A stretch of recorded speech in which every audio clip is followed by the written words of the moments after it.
Johnny, that's better than most. How about in? That is better than most. Better than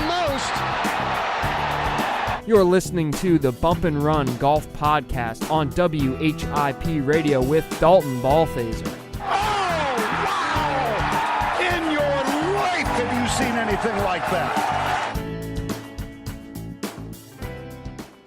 Good morning, people of Earth and golf fans everywhere. You're listening to the Bump and Run Golf Podcast on WHIP Radio, Philadelphia's #1 college radio station. And this is episode 15, PGA Championship Recap. The 98th PGA Championship was contested at Baltusrol Golf Club in Springfield, New Jersey, and it was the last major championship of the season. And a lot of interesting things happened in New Jersey this week with respect to the PGA of America and their handling of the wet weather and poor conditions at Baltusrol, and how a first-time major winner stepped on the championship stage once again. In this episode, I'll recap the final major of the season, and then I'll take a look back at the first three majors and all the major championships that produced 4 first-time major winners, one ending in heartbreak for one, a triumph at the U.S. Open, a long time coming at the British, and a pretty well-known name on tour finally breaking through for that first major victory after missing 2 of his first 3 cuts in majors this year. So stay tuned. You're listening to the Bump and Run Golf Podcast on WHIP Radio, Philadelphia's #1 college radio station. The 98th PGA Championship and the final major of the season finished up this week at Baltusrol Golf Club, and Baltusrol has hosted the most major championships on U.S. soil, and it provided a interesting and unexpected test for the best field in the world, and a big factor this week was the weather. Tons of weather and lots of heavy rainfall fell upon the East Coast this weekend, and the grounds crew at Baltusrol, first of all, did a great job. They dealt with rain all day long Saturday. They dealt with it Friday, and it was just something that really changed how the PGA of America and Baltusrol Golf Club wanted the course to play, because it was just way too soft, and guys were firing at pins, but it was tough to control the distance on most of the iron shots coming out of the rough because they would check, or if you were in the fairway, they would really spin a good distance, and a lot of the players that are good ball strikers really had trouble keeping the ball level with the hole because they were spinning the ball way too much because of their club head speed. But nevertheless, major championships are major championships, and any golf fan can enjoy watching them regardless of the weather and regardless of who may take the title at the end. But after the first round, Texan Jimmy Walker, a 5-time PGA Tour winner, who hasn't really been playing the best of form this year.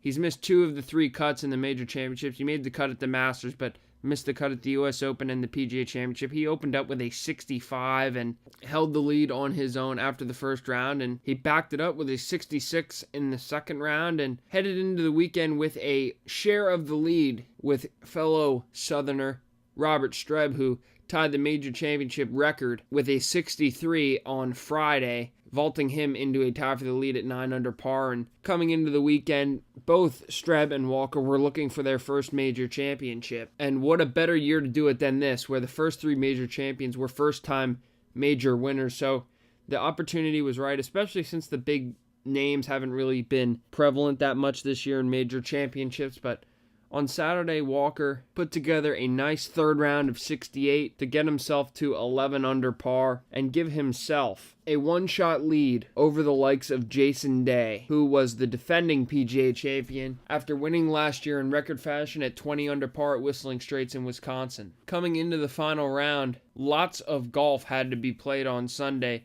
with many guys having to play 2 rounds, and I kind of questioned the PGA of America a little bit on Saturday. They kind of continued to play a regular Saturday round, but they didn't really move up the tee times or make it threesomes on both tees. They kept everything off the front, and what happened as a result was they couldn't finish the third round, and the final pairing didn't even get to go off in the third round because of all the rain. They had to suspend play at around 2:30, 3 o'clock on Saturday. So the final group didn't even get out. So they had to play 36 holes on Sunday as well. So Sunday was an absolute mad dash to the finish with Walker, Streb, Day, all those guys still waiting to tee off for their third rounds, while many people out on the golf course were beginning their fourth round. And between the third and fourth rounds, the PGA of America didn't cut or roll the greens, and I think that played a huge factor in this tournament. I'll talk a little bit about that later. But Jimmy Walker throughout the whole week just was a beautiful ball striking, and he was hitting his driver better than anyone else in the field. And at around a really soft golf course, if you can find the fairways, you can score, and Walker was able to do that, but he was really getting some pressure put on him by the likes of Jason Day, and Henrik Stenson was up there for a while, but he eventually faded in the final round. He just didn't have that great performance like he did at the Open Championship at Royal Troon just a couple of weeks ago at that final round of 63. That was something to behold in his duel with Phil Mickelson. But for the most part, Jimmy Walker was in control. He birdied. For the most part, Jimmy Walker was in control. He parred his first 9 holes, not making any putts, but hitting greens and getting up and down when he had to. When he came to the 10th hole, and he short-sided himself in the greenside bunker, and the bunkers at Baltusrol all week were great. Nice wet sand, but firm, that you could get real great sound out of and get real good control. And he wasn't really sure what he wanted to do on this shot. He was rehearsing one swing, and then all of a sudden he was trying to do something else, but he got it to his ball and hit this wedge shot out there, and all of a sudden it was releasing towards the hole, and it didn't look like it was going to get to the hole, but it looked like it was going to stop stone dead and give himself a putt for par and keep his streak of pars and his bogey-free round together. And it happened to take the break and roll right in the center of the cup for his first birdie, and that took him to 12 under par at the time. And Jason Day started really slow. He made 2 bogeys in his first 3 holes, so he was back to 9 under. So Walker had a 3-shot lead at that point, and he gets up on the 11th, and he hits a mediocre approach to about 35 feet, and he just gets up there. It goes up over a rise and down the hill, and he hit it and rolled it right in the center. So he made back-to-back birdies, really had a lot of momentum going at 13 under par, and steady Eddie as he was, he got himself through 17. He got himself through 16 with all pars, and he was still at 13 under par, and he was coming down the final stretch. The final 2 holes are both par 5s. Many birdie finishes throughout the day. There were 16 guys before Jimmy Walker showed up to the tee that finished birdie. So if he needed to make something happen, he could. But at the time, he was in really nice shape. He had a couple shot lead, and all he was looking to do down the stretch was just make pars and get in the clubhouse and take home his first major championship.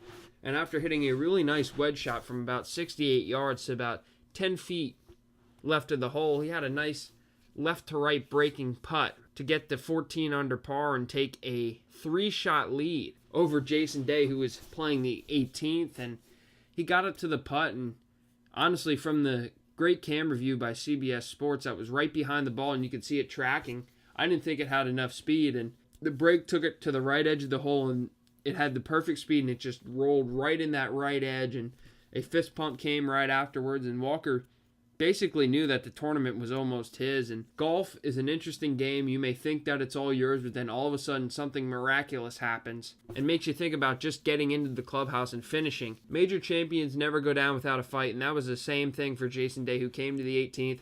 Hadn't been really hitting his driver great all day, but with his length, he could get there easily with a driving iron and a 3-wood, but he blasted a 2-iron out there. He carried it about 270, and he gets up over his second shot. Same club, rips at it, and he's screaming with his caddy, Colin Swatton, to go. Make sure it gets back there all the way to the back tier. And sure enough, it does, about 15 feet above the hole. And Day knew he had to make that putt to give himself any chance of getting into a playoff. And he walked up the 18th after that brilliant shot and looked at the scoreboard and flipped his tailor-made putter in the air and watched it drop into the fairway as he saw the scoreboard and Jimmy Walker making a birdie on the 17th. And he knew that he needed to make eagle at the last to hope for a playoff, but he knew that now he would most likely need a bogey from Jimmy Walker to have any sort of chance for a playoff if he would make his eagle putt. And Jason Day this year is one of the best putters on tour. He's easily within the top 5 in strokes gained putting, and he needed to have this putt to get into the clubhouse at 13 under par and give himself a great chance to somehow sneak into a playoff with Jimmy Walker. And here's the call from CBS Sports' Jim Nance and Sir Nick Faldo with Jason Day's clutch putt at the 18th.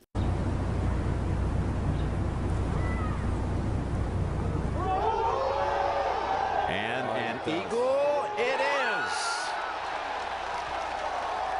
Come on, Ozzy.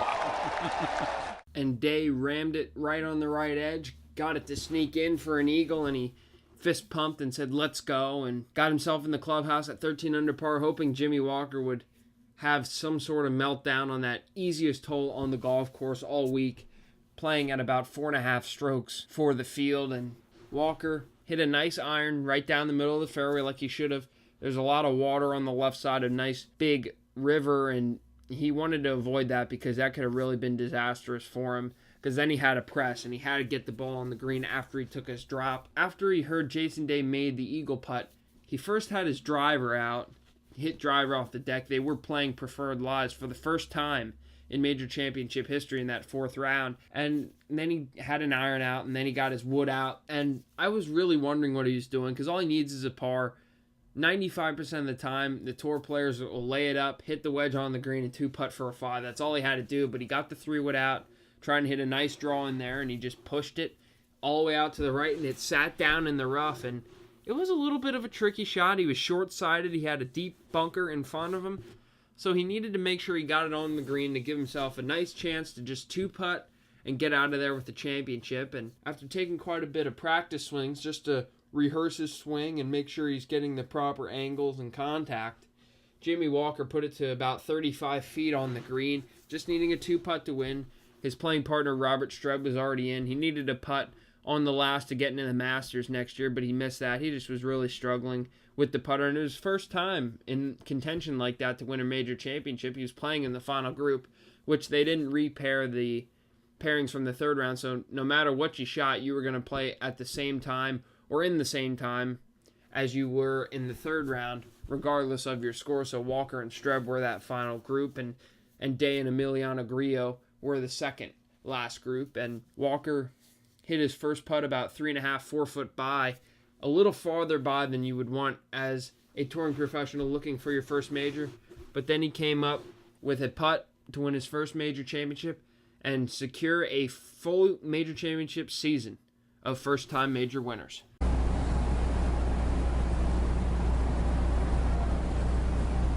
There's your champion.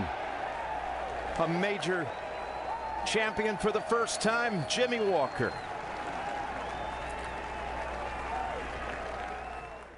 With that putt, Walker became the 4th major champion this year to win their first major championship, and it was a great performance by Jimmy Walker. He was a wire-to-wire winner, meaning he held a share of the lead or was in the lead for all 72 holes. The last couple guys to do it, Phil Mickelson at Baltusrol in 2005, Tiger Woods in 2000 at Valhalla, and that epic duel with Bob May, as I talked about in my preview last week. Raymond Floyd did it at Southern Hills in 1982 as well, and it was just a performance that was not expected from Jimmy Walker. The guy missed the cut at the U.S. Open at Oakmont, and he missed the cut at Royal Troon in the Open Championship, so not really in great form. His last top 10 was at the WGC Cadillac Championship at Trump National Doral early in the PGA Tour season, and a couple years ago had that great stretch with 3 wins in 8 weeks and was all the way up to number 10 in the world, and it's kind of faded off. He was in the mid-40s in the world, and this one was a great performance, putting it all together for 4 days, and that's what golf is all about.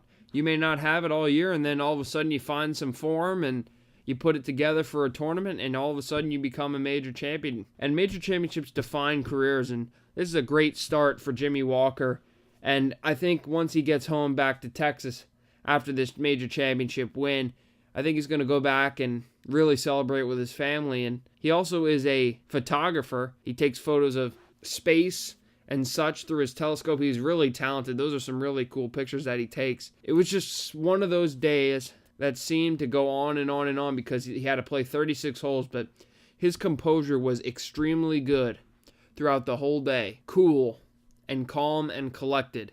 And that's what gets it done at major championships. If you can relieve that nervousness and stress to give yourself opportunities to win. So this year, Butch Harmon, one of the top instructors in the world, had a really nice year. He had 2 major champions in Dustin Johnson and Jimmy Walker. And the game of golf, for the non-enthusiasts out there and just the regular watchers, really didn't have a great year. One big name really won, and that was Dustin Johnson at Oakmont. I consider Henrik Stenson a big name, but to some average, everyday golfers that, watch a tournament a time or two may not know Henrik's story. But for the golf enthusiasts this year, This was a great year because a lot of new names, new faces, and new storylines, which is always great because you're tired of the same old crap all the time. Jordan Spieth this, Jason Day this, Rory McIlroy this, Ricky Fowler that. It's always nice to see new winners, but I'm going to talk about that in pin seeking, why this is good for the game of golf and why the big names really struggled this year. But congrats to Jimmy Walker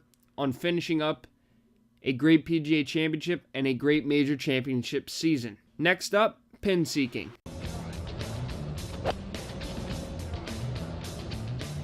Be the right club. Be the right club today.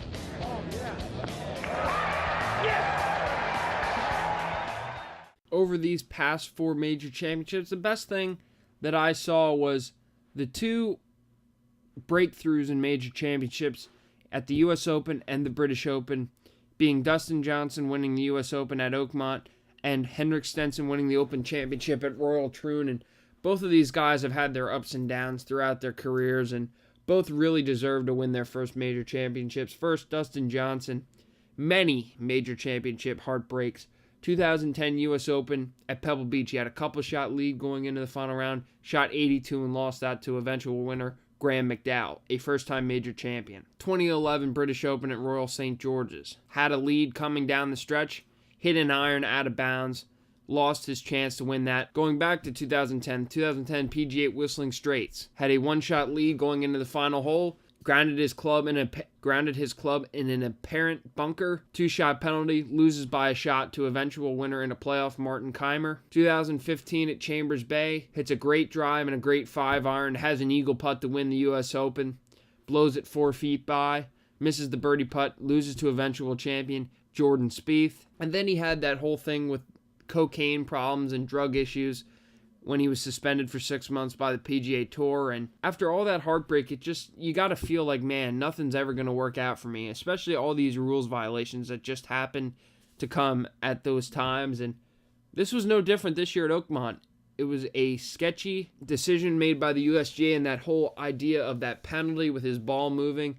But with the greens rolling at like 14.5 on the stip meter, and there's some wind out there, everyone on Twitter, Rory McIlroy, Jordan Spieth, were expressing their frustrations with the USGA about how they handled it. But Johnson came down the 18th, and as I said in my US Open recap podcast, I was sitting in those 18th grandstands all day at Oakmont, and there was not a pure shot hit on that last green than Dustin Johnson's shot into the 18th that just bounced in front of the ridge and up on to the tier, giving himself a chance to win, and the whole crowd that week was rooting for DJ. And it was just great to see him get that first major championship victory, because once you break through for your first major championship, the floodgates open, and Dustin Johnson has great talent, great driver of the golf ball. The only thing that's left to be desired is his putting. When he putts well, he has chances in majors, but sometimes his putting just doesn't cooperate, and he really isn't in contention. Like this week at the PGA, he played horribly, shot 77 and then 71 to miss the cut by 6 shots. He just didn't have it going, which is okay. He played great the last couple months, and sometimes you just run out of form, and just hopefully he's ready for the Ryder Cup coming up and the FedEx Cup playoffs. But Stenson and his performance at Royal Troon was one for the ages, and it was one for the ages for many reasons, but more specifically how Henrik almost lost his game early in the early 2000s, and he lost his card. He was all over the place. He didn't know where the ball was going, and at that time you really consider giving up the game because nothing's working. You can't get anything going, and you don't know where to turn to get better. And these guys are so good that once they get to that point where they can't even break par anymore, just playing in a friendly round with their buddies, then they really consider whether they should be playing anymore. And that was the case for Stenson. He's had a couple chances to win majors too, and he just fell by the wayside. But this year, he put together a round for the ages Sunday at Royal Troon with his final round of 9 under par 63 with 10 birdies and 2 3-putt bogeys. His final round of 8 under par 63, par 71 at Royal Troon, but he had 10 birdies and 2 3-putt bogeys. He was a machine on that Sunday, and his win came at the expense of Phil Mickelson, the poor guy who shot 65 on Sunday, finished at 17 under and lost by 3 shots, but that's just how it went. But Stenson was absolutely phenomenal at Troon, and he won his first major at 40 years old. Mark O'Meara won his first major at 40 years old, and there was a lot of other guys that were great players that just could never get that major championship monkey off their back, and Stenson got it done this year at Troon, and he really gave it a good go at PGA Championship, but his iron play is not suited for really soft conditions because he puts a lot of spin on the ball, and he was hoping for firm and fast conditions to be able to get a little hop and a check instead of ripping off the green, because if you hit way too much spin on these balls at Baltusrol, you were spinning them 35, 40 feet because that's how soft the greens were. But Stenson's win was something to behold as well, and it was just really nice to see these guys who have really grinded throughout their careers get that major championship victory, because you don't want to be that guy who really played well throughout his career, had 20-some wins around the world, and just couldn't get it done in major championships, because major championships, as I said earlier, define your career, and now Stenson and Johnson both have one, only looking up for the next couple of years. Next up, the worst thing that I saw in the majors this year was all the big names that really didn't show up on the weekend, and the poor form of one of the big couple of golfers in the world right now from Northern Ireland in Rory McIlroy. What the hell's going on out here? The worst thing that I saw in the 4 majors this year was the big names in golf not really performing, and one in particular, and that was Rory McIlroy. I was extremely disappointed in his major play this year. He made the cut at the Masters, but really wasn't in contention. The U.S. Open, he wasn't in contention. The British Open, he wasn't really in contention at all. And this week at the PGA, he missed the cut. And with McIlroy, when things are going good for him, man, he is deadly. And he is very good, and he cannot be beat by many guys out there in the world. But when things aren't going well for Rory, his mouth opens, and he probably says a lot of things that he will regret over the next 20 years or so. But with McIlroy, he's always been a great driver of the golf ball. I've seen him hit drives at Oakmont on the range and on the 7th hole where he's just blistering it through the air. You see him hit precise iron shots. You see him hit decent short game shots. And then you see him slap it around the hole with his flat stick. And throughout my whole life, I've been a horrific putter. I've never been the best driver of the golf ball, but my iron play always made up for that. But I could never make any putts, and I understand McIlroy's pain here, but being one of the top 5 players in the world, he's got to find a way to get the putting together. The whole big thing I talked about with Steve Sands of Golf Channel at the Masters was his whole left-hand low experiment. That didn't work. Then he went back to conventional and's been putting like that ever since. But golf is a mental game. Putting's a mental game. And if you see putts going in, obviously your confidence is going to get better. But for Rory McIlroy, I think he needs to really assess himself over these next couple months. He's got the Ryder Cup coming up at the end of September at Hazeltine, where Europe is looking to win its 4th straight Ryder Cup. But he needs to really assess himself. It's over 8 months until the next major where he'll look to complete the career Grand Slam at Augusta National. But for Rory McIlroy, I talked about those comments he made about how golf in the Olympics doesn't matter, and how it's not his job to grow the game and stuff. He's out here to win major championships. He's going to regret those words because kids look up to him because he's such a great ambassador for the game and he's a great player, and you can't have your top players saying that stuff. And he just needs to gear back a little bit. I think he needs to reassess his game, especially his putting. You got 8.5 months. Once the Ryder Cup's over, that's basically it. Maybe the DP World Tour Championship and the FedEx Cup before it, but after that, he's got quite a bit of time to figure out his putting, and what better way to go about it than try different things, really work on it, and see what happens. And if he wants, he could always pick the brain of Tiger Woods too. Those two are buddies, but I think he's kind of losing that to Jason Day, because Jason Day's texting a lot with Tiger when he's in contention, getting advice and stuff, and I think that's where Tiger's going to be, but we'll talk about him later on this year once we get some more news about what's going on with him after he said he won't be playing this year. But McIlroy needs to think about his putting and think about what he needs to do, because once he makes putts, he's deadly. He ran away with it at Congressional in 2011 at the U.S. Open. He ran away with it at Kiowa Island in the PGA Championship in 2012. And the guy just can flat out play. And I think his putting gets back together. He gets back in contention in majors. But it's one of those things, his putting's good and everything else is terrible. So he just needs to put it all together. But another thing that I wasn't really happy about was just Jordan Spieth and some of the big names in general.